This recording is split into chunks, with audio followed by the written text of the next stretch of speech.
నమస్కారం. ఆధ్యాత్మిక వార్తావాహిని భక్తి విశేషాలకు స్వాగతం. తిరుమల శ్రీవారి ఆలయంలో పవిత్రోత్సవాలు ఘనంగా జరిగాయి. ఉత్సవాల చివరి రోజున యాగశాలలో ఋత్విక్కులు హోమాలు నిర్వహించారు. ఆ తర్వాత శ్రీదేవి భూదేవి సమేత శ్రీ మలయప్ప స్వామివారి ఉత్సవమూర్తులకు స్నపన తిరుమంజనం చేపట్టారు. శ్రీవారి ఆలయంతో పాటు వివిధ అనుబంధ ఆలయాల్లో దేవేర్లకు సమర్పించిన పవిత్రాలను తొలగించారు. సాయంత్రం శ్రీదేవి భూదేవి సమేత శ్రీ మలయప్ప స్వామివారు ఆలయ 4 మాడవీధుల్లో భక్తులను కటాక్షించారు. ఆ తర్వాత పూర్ణాహుతి సమర్పించారు. శ్రీ మలయప్ప స్వామివారు శ్రీదేవి భూదేవితో కలిసి విమాన ప్రదక్షిణంగా ఆలయ ప్రవేశం చేయడంతో పవిత్రోత్సవాలు ముగిశాయి.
అఖిలాండ కోటి బ్రహ్మాండ నాయకుడైన శ్రీ శ్రీనివాసుడి క్షేత్రం తిరుమలలో సాధారణ రద్దీ మాత్రమే కొనసాగుతోంది. చాలా రోజుల తర్వాత వైకుంఠం క్యూ కాంప్లెక్స్లోని కొన్ని కంపార్ట్మెంట్లన్నా ఖాళీగా కనిపిస్తున్నాయి. కానీ స్వామివారి దర్శనాలు మాత్రం సగటును మించే కొనసాగుతుండడం విశేషం. ఆదివారం 81,000 మంది, సోమవారం మరో 77,000 మందికి పైగా భక్తులు శ్రీ వెంకటేశ్వర స్వామిని దర్శించుకున్నారు. ఆది సోమవారాల్లో 17, 14 కంపార్ట్మెంట్లలో మాత్రమే భక్తులు స్వామివారి దర్శనం కోసం వేచి ఉన్నారు. టోకెన్లు లేని భక్తులకు స్వామివారి సర్వదర్శనానికి దాదాపు 8 నుంచి 10 గంటల సమయం పడుతోందని తిరుమల తిరుపతి దేవస్థానం అధికారులు తెలిపారు. 300 రూపాయల ప్రత్యేక ప్రవేశ దర్శనానికి 3 గంటలు, ఎస్ఎస్డి టోకెన్లున్న భక్తులకు స్వామివారి దర్శనానికి 4 గంటల సమయము పడుతుందని టీటీడీ ప్రకటించింది. భద్రాచలంలోని శ్రీ సీతారామచంద్ర స్వామి దివ్య సన్నిధిలో పవిత్రోత్సవాలు ఘనంగా జరుగుతున్నాయి. స్వామివారికి 108 కలశాలతో స్నపన తిరుమంజనం నిర్వహించారు. సోమవారం నాటి అధివాస పూజల్లో ఉంచిన పవిత్రాలను ఆలయ ప్రాంగణంలోని సేవా వస్తువులకు, మూలమూర్తులకు, ఉత్సవమూర్తులకు అర్చకులు క్రమ పద్ధతిలో సమర్పించారు. పవిత్రోత్సవాలను తిలకించేందుకు భక్తులు భారీ సంఖ్యలో తరలివచ్చారు.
దేవుని కడప శ్రీ లక్ష్మీ వెంకటేశ్వర స్వామివారి ఆలయంలో జీర్ణోద్ధారణ అష్టబంధన మహాసంప్రోక్షణ మహోత్సవం శాస్త్రోక్తంగా జరుగుతోంది.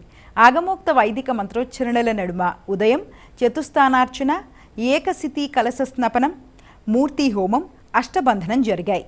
సాయంత్రం శయ్యాధివాసము, తత్వహోమాలు, శాంతి హోమం, శాత్తుమొర నిర్వహించారు.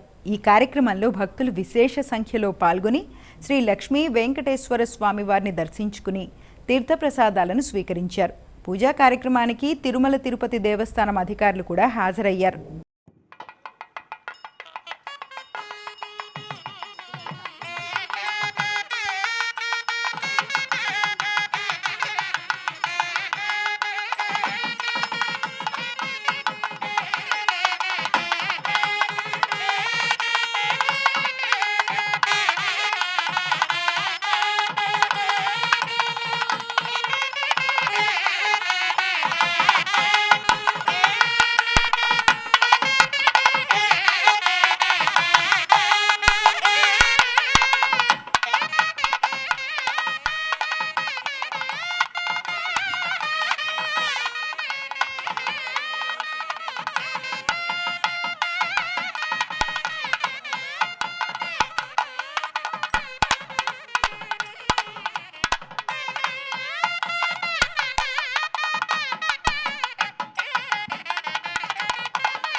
కడప జిల్లాలోని గండి ఆంజనేయ స్వామి ఆలయానికి భక్తులు పోటెత్తారు. శ్రావణమాస మంగళవారం సందర్భంగా స్వామివారికి ఆలయ అర్చకులు ప్రత్యేక పూజలు, అభిషేకాలు నిర్వహించారు.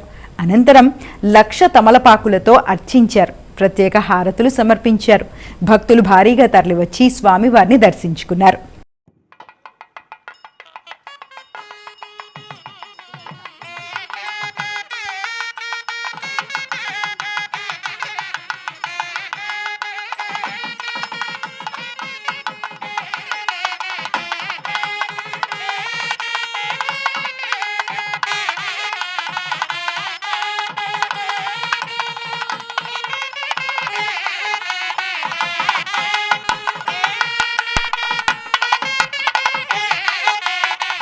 అన్నవరం సత్యనారాయణ స్వామి క్షేత్ర రక్షకురాలు శ్రీ వనదుర్గా అమ్మవారి జాతర మహోత్సవాలు ఘనంగా జరుగుతున్నాయి.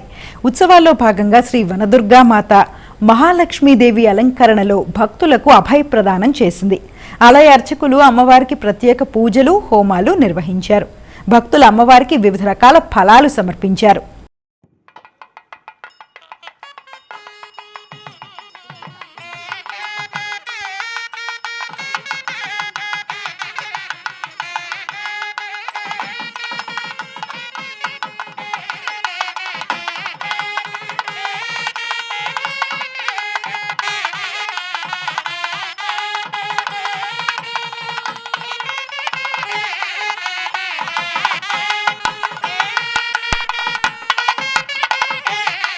ఉత్తరాంధ్రుల ఇలవేల్పు, విజయనగరం ప్రజల ఆరాధ్య దేవత శ్రీ పైడితల్లి అమ్మవారి సిరిమానోత్సవం తేదీలను ఈవో కె శిరీష ప్రకటించారు. దేవస్థానం కార్యాలయంలో ఏర్పాటు చేసిన విలేకరుల సమావేశంలో వివరాలు వెల్లడించారు.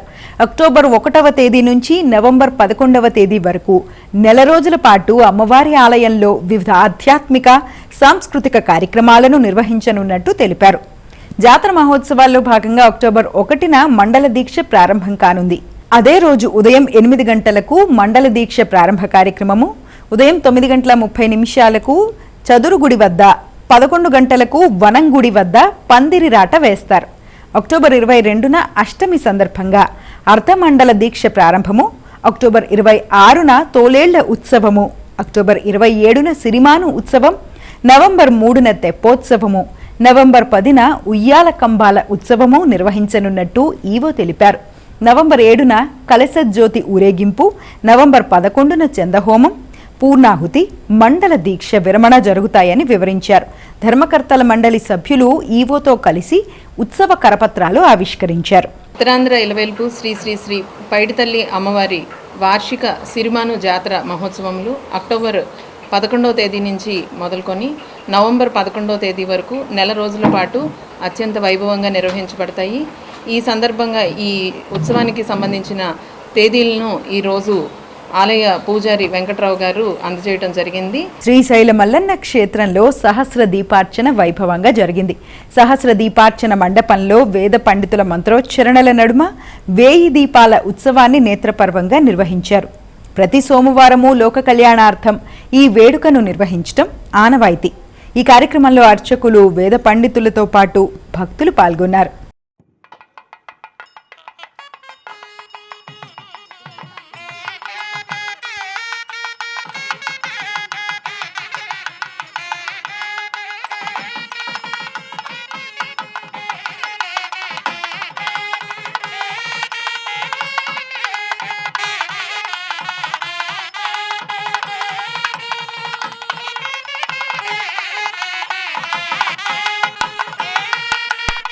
శ్రీశైల క్షేత్రంలో భ్రమరాంబ మల్లికార్జున స్వామివార్లకు వెండి రథోత్సవం ఘనంగా జరిగింది.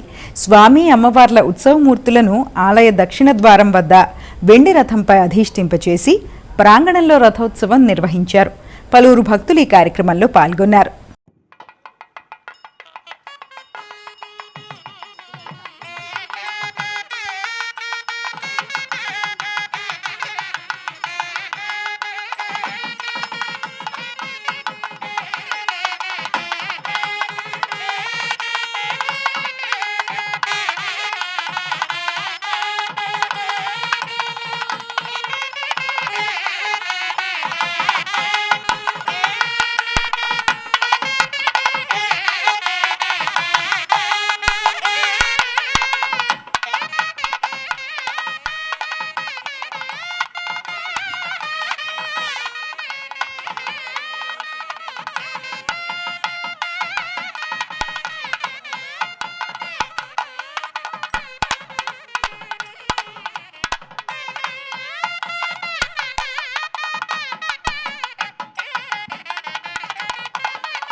వేములవాడ రాజన్న ఆలయంలో మహాలింగార్చన వైభవంగా జరిగింది.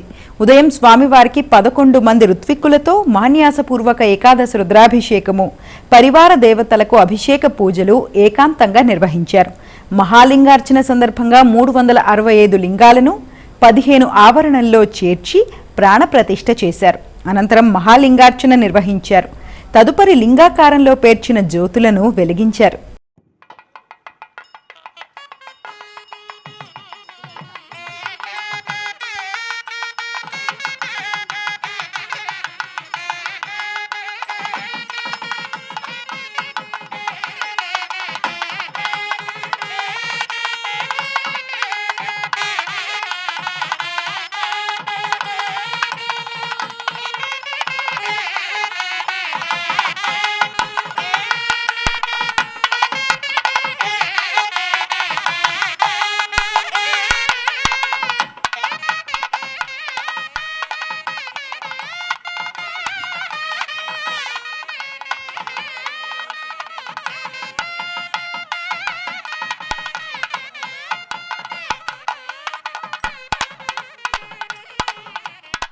వేములవాడలోని శ్రీ మహాలక్ష్మి అమ్మవారి ఆలయంలో 1,00,000 గాజుల అర్చన, కుంకుమార్చన అత్యంత ఘనంగా జరిగాయి.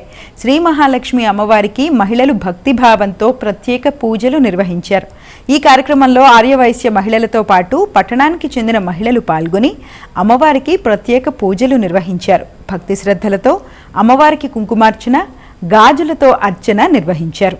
వాసవి అభ్యుదయ సంఘం ఆధ్వర్యంలో జరిగిన ఈ కార్యక్రమంలో భక్తులు విశేష సంఖ్యలో పాల్గొన్నారు.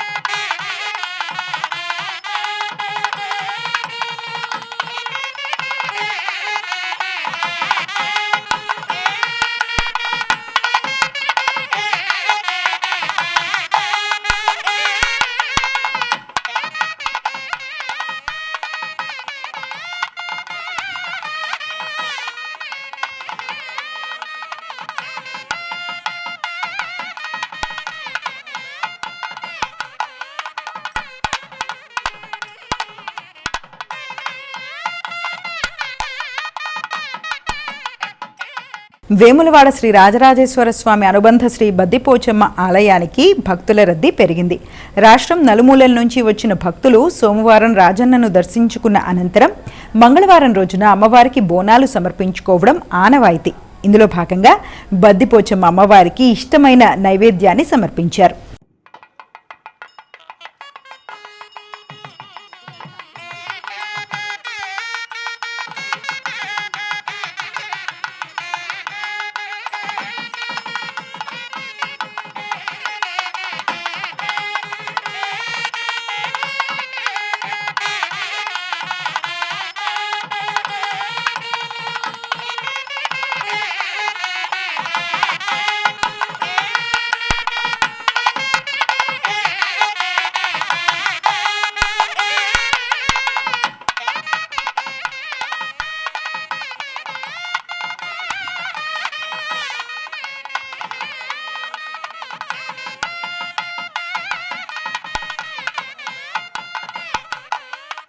ప్రధాని నరేంద్ర మోదీ ఈ ఏడాది మే నెలలో గుజరాత్లోని చారిత్రక సోమనాథ్ ఆలయాన్ని సందర్శించి ఆలయ పునర్నిర్మాణానికి 75 సంవత్సరాలు పూర్తయిన సందర్భంగా నిర్వహించిన సోమనాథ్ అమృత మహోత్సవ వేడుకల్లో పాల్గొన్నారు.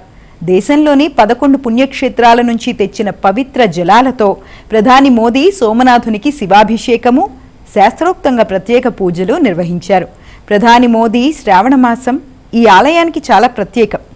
వందే సోమనాథ్ కళా మహోత్సవం పేరుతో పవిత్రమైన శ్రావణ మాసంలో సోమేశ్వర మహాదేవునికి అద్భుతమైన సాంస్కృతిక వేడుకతో నీరాజన అర్పిస్తారు.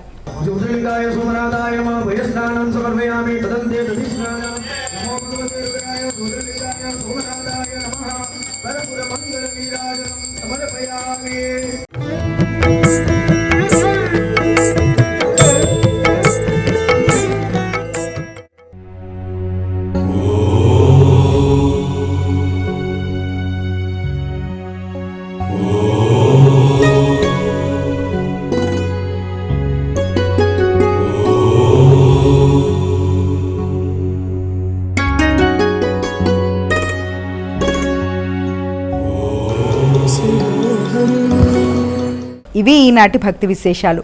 తదుపరి ఆధ్యాత్మిక వార్తావాహిని భక్తి విశేషాల్లో మళ్ళీ కలుద్దాం. అంతవరకు సెలవు. నమస్కారం.